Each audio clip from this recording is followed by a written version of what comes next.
Assalamualaikum dan selamat sejahtera. Nama saya Muhammad Sajid Zamri, memegang nama BS 19110298, dan hari ini saya akan membentangkan proposal berkenaan karya kreatif saya dengan antologi puisi yang bertajuk Kenangan Masa Lalu.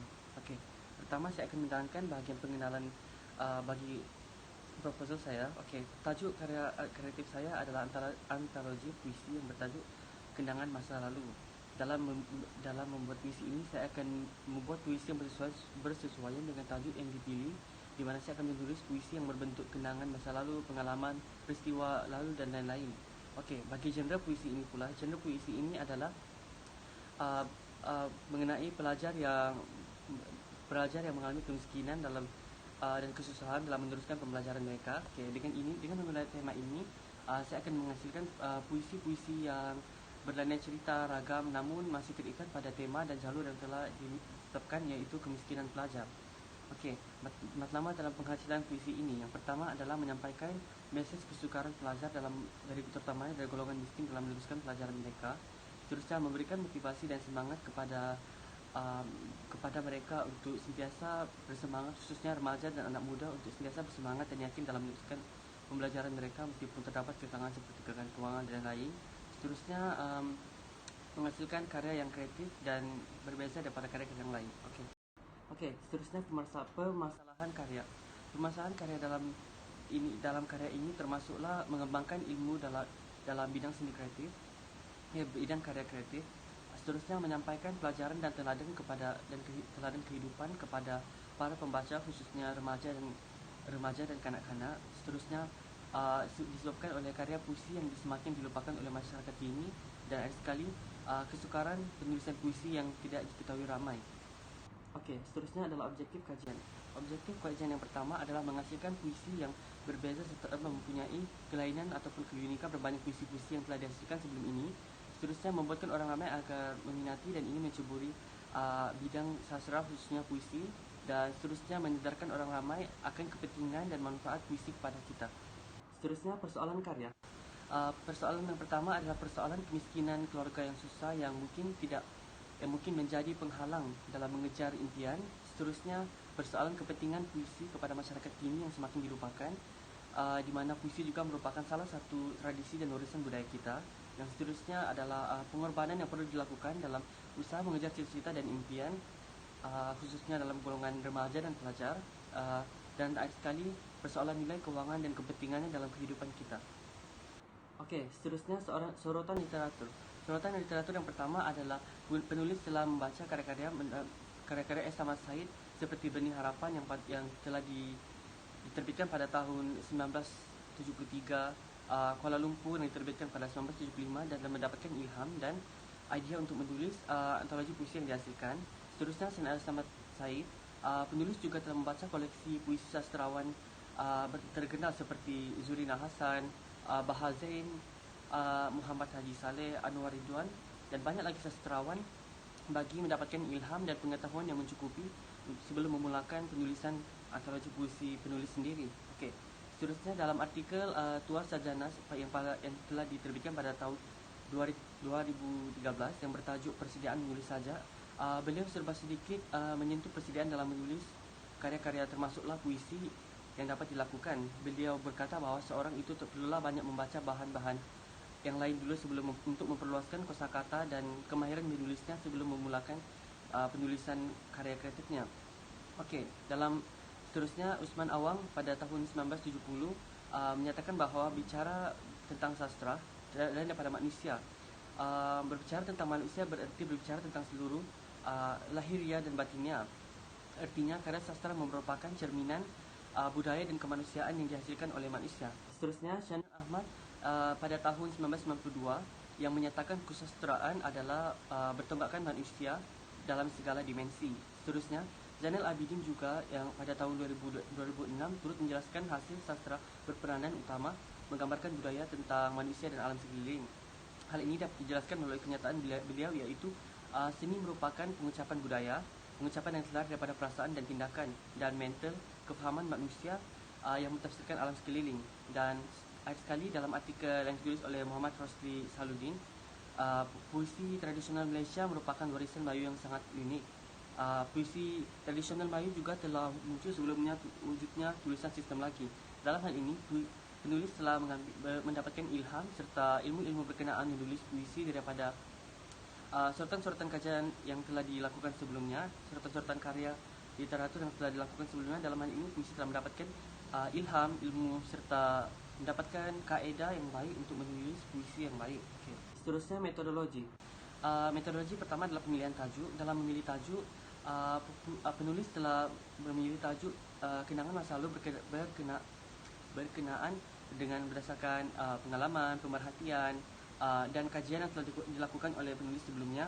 Okey, seterusnya kisah-kisah yang sesuai dengan tema dan genre yang dipilih menjadikan penulis berniat untuk menulis puisi yang merangkumi aspek kenangan dan pengalaman masa lalu yang mampu memberikan mesej dan pengajaran yang baik, khususnya dalam menceritakan berkenaan kemiskinan dan kesusahan pelajar.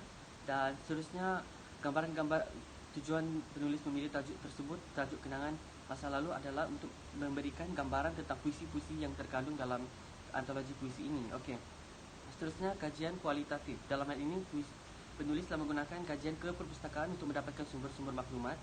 Penulis telah melakukan kajian di perpustakaan bagi mendapatkan sumber idea dan bahan inspirasi yang cukup serta memulakan pembacaan sebelum memulakan penulisan karya ini bagi menghayati dan mengenali karya-karya sastra yang sebelumnya. Dalam hal ini, puisi telah membaca kebanyakan karya-karya Samad Said. Okey, seterusnya jalur. Dalam hal ini, penulis telah membuat 3 jalur cerita. Jalur pertama adalah di mana menceritakan kesukaran pelajar. Dalam hal ini, seorang pelajar yang berasal daripada keluarga yang sangat susah mengalami kesukaran dan menjadikan dia benar dan rela untuk meneruskan pembelajarannya. Dalam hal ini, konflik berlaku di mana desakan keluarga dan sekeliling menasihatinya untuk meneruskan pembelajarannya kerana risau akan masa depannya.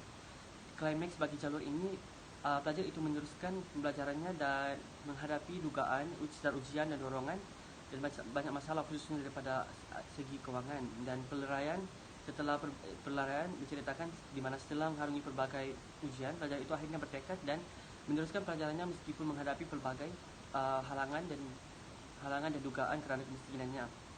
Okey, pelajar itu akhirnya berjaya lulus dan mendapatkan keputusan yang baik adalah akhir bagi peleraian ini. Okey, seterusnya bagi jalur kedua, mengisahkan permulaannya adalah mengisahkan keluarga yang miskin di mana pasangan suami isteri hidup dengan susah. Kesukaran mereka telah menyebabkan mereka susah untuk mengurus persekolahan anak mereka dan kemudian mereka juga mengalami masalah dalam menghantar anak mereka ke sekolah. Okey. Konflik berlaku di mana kesukaran mereka telah menyebabkan mereka tidak mampu lagi untuk menanggung serta meneruskan pelajaran anak mereka, khususnya yang telah memasuki grade university, menyebabkan anak mereka tidak dapat sama belajar. Klimaks berlaku apabila usaha dan pengorbanan suami isteri tersebut membantu mereka dalam meneruskan pembelajaran dan sekolah anak mereka. Meskipun terdapat kekurangan, anak mereka dapat meneruskan pembelajaran mereka meskipun dengan kekurangan dari aspek keperluan dan keperluan yang lain. Okey, dan peleraiannya akhirnya di mana anak mereka akhirnya berazam dan dapat meneruskan pembelajaran mereka dengan baik dan berniat untuk mengubah nasib mereka. Okey, bagi jalur yang ketiga pula, menceritakan tentang kesenangan dan unsur positif bagi pelajar yang susah dalam menyambung pelajaran. Meskipun dalam hal ini, permulaan menceritakan meskipun susahnya pengalaman pelajar sebagai pelajar yang miskin, ianya tidak akan menjadi derita dan sedih sepenuhnya kerana masih terdapat kegembiraan dan unsur positif dalam pembelajaran itu. Okey, konflik di mana meskipun pelajaran kesusahan, semua pelajar itu tersebut dapat mengenali kebahagiaan dan kegembiraan. Dalam hal ini, misalnya di mana dia masih dapat belajar dan melanjutkan belajarnya ke universiti bersama rakan-rakannya, serta bertemu dengan orang-orang yang baik dan merasa keseronokan pembelajaran bersama-sama. Okey, klimaks adalah di mana susah dan senang pembelajaran justru menjadikan pelajar tersebut kuat dan giat untuk belajar, serta menjadikan dia salah satu pelajar yang sering dipuji kerana sifat rajin dan gigih berusahanya, serta dia mampu mengatasi kemahiran pelajar-pelajar yang lain. Okey, peleraian adalah di mana kenangannya menjadi pelajar telah yang membuahkan hasil. Dia berjaya dan menjadi pelajar yang sangat baik, berjaya lulus dengan cemerlang dan membuktikan tidak semestinya miskin itu menjadi penghalang dalam kejayaan dan pembelajaran. Dalam hal ini, penulis telah memilih jalur cerita yang pertama, iaitu dalam menghasilkan ini, dan penulis akan menghasilkan 100 buah puisi berkenaan jalur cerita pertama yang dipilih dan akan membahagikan cerita tersebut berdasarkan beberapa bahagian. Okey, untuk storyboard, pertama adalah eksposisi, kedua kemuncak dan pengakhiran. Dalam eksposisi, penulis akan menulis 30 puisi berkenaan perjalanan awal pelajar tersebut sebelum menghadapi kesukaran dalam meneruskan pembelajarannya di universiti. Dan kemuncak, penulis akan menceritakan segala konflik, permasalahan, isu, dugaan dan lain-lain yang dihadapi oleh pelajar itu sewaktu dia melanjutkan pembelajarannya di universiti. Dalam hal ini, penulis akan menulis sebanyak 40 puisi berlainan yang berkenaan dengan cerita ini. Dan seterusnya kemuncak, dalam bahagian ini penulis akan menulis 30 puisi berkenaan penghargaan, hasil usaha, pengorbanan, kejayaan dan kebahagiaan yang dikecapai oleh pelajar tersebut setelah habis belajar ataupun setelah mencapai impiannya. Okey. Bagi kesimpulan pula, antara itu puisi kenangan masa lalu adalah tujuan untuk pengajaran dan memberikan kebaikan kepada orang ramai. Puisi yang dihasilkan ini juga adalah menunjukkan kesukaran dan pembelajaran, halangan, cabaran dan penghalang yang sepatutnya yang terdapat dalam usaha pelajar untuk meneruskan impian mereka, serta dibantu oleh harapan, usaha dan pengorbanan yang menguatkan mereka untuk meneruskan pembelajaran dan mengejar cita-cita mereka. Okey, dalam menghasilkan karya ini, saya berharap agar karya ini akan dijayakan dengan berjaya, kerana ianya merupakan usaha penulis dan merupakan karya berdasarkan ilham dan inspirasi dari berbagai sumber yang telah diambil. Okey, bagi menjawab soalan apakah unsur kelainan karya kreatif genre anda berbanding dan terhadap besaran, pertama adalah penggunaan ayat yang moden. Dalam hal ini, kebanyakan puisi yang berlatarkan zaman moden adalah kurang dan kebanyakan puisi menggunakan ayat klasik dalam penghasilannya. Dalam hal ini, saya telah menghasilkan puisi yang berlatarkan zaman moden di mana saya lebih banyak menggunakan bahasa moden untuk menerapkan dalam puisi-puisi tersebut. Okey, seterusnya saya juga berasa mungkin puisi saya sedikit berbeza di mana ianya pada masa ini agak kurang puisi berkenaan hidup dan pembelajaran remaja yang dilakukan oleh penulis-penulis lain. Okey. Sekian itu saja daripada saya. Sekian dan terima kasih.